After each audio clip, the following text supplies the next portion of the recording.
Hello बच्चों, let's read a given question. The question says a solution of sodium chloride discharges 6.1 10 to 16 Na plus ion and 4.6 10 to 16 Cl minus ions in 10 seconds. We need to find the current passing through the solution. Option A 1.7 ampere, option B 1.7 milliampere, option C 17 milliampere, option D 0.17 milliampere. So इस question का जो key concept we need to understand is the concept of electric current. So basically current जो है it is defined as electric current will be the key concept. It is defined as the flow of charge, and precisely हम बात कर रहे हैं electrons की with respect to time,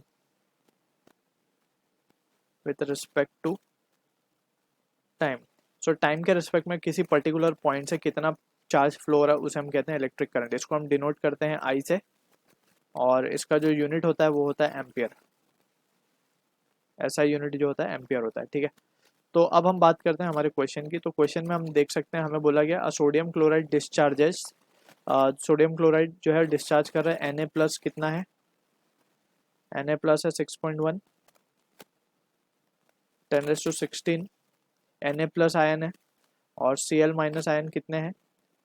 4.6 10⁻16 Cl minus ion है. और ये कितने टाइम में हो रहा है? बेसिकली टाइम भी हमें गिवन है 10 सेकेंड्स.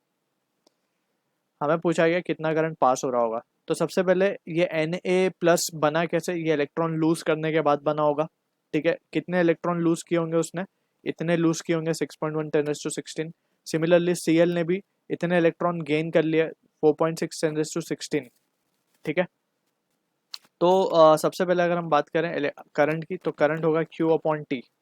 तो Q सबसे पहले होगा इलेक्ट्रॉन का फ्लो. बेसिकली Na प्लस की वजह से वो है 6.1 10⁻16. इतने तो इलेक्ट्रॉन्स हैं बेसिकली, राइट.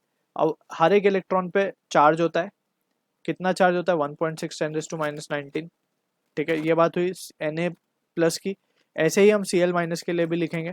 तो Cl माइनस के लिए हम क्या लिख सकते हैं? प्लस 4.6 10⁻16 इतने इलेक्ट्रॉन्स होंगे और हर एक के ऊपर जो चार्ज है 1.6 10⁻19 है.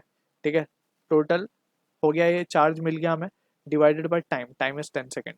सो यहाँ पे हम देख सकते हैं आई की वैल्यू आ जाएगी 6.1 प्लस 4.6 अगर हम करें तो ये होता है 10.7 इंटू 1.6 10⁻19 और 10⁻+16 ये हो जाएगा 10⁻³ डिवाइडेड बाय 10. सो इस तरीके से 6.1 को हमने 4.6 से ऐड किया बेसिकली और 1.6 10⁻19 को कॉमन निकाला हमने और सॉल्व करने पे हमें ये रिजल्ट मिला. ऑर्डर को हमने देख सकते हैं 10⁻16 और 10⁻19 मिला करके 10⁻³ बना.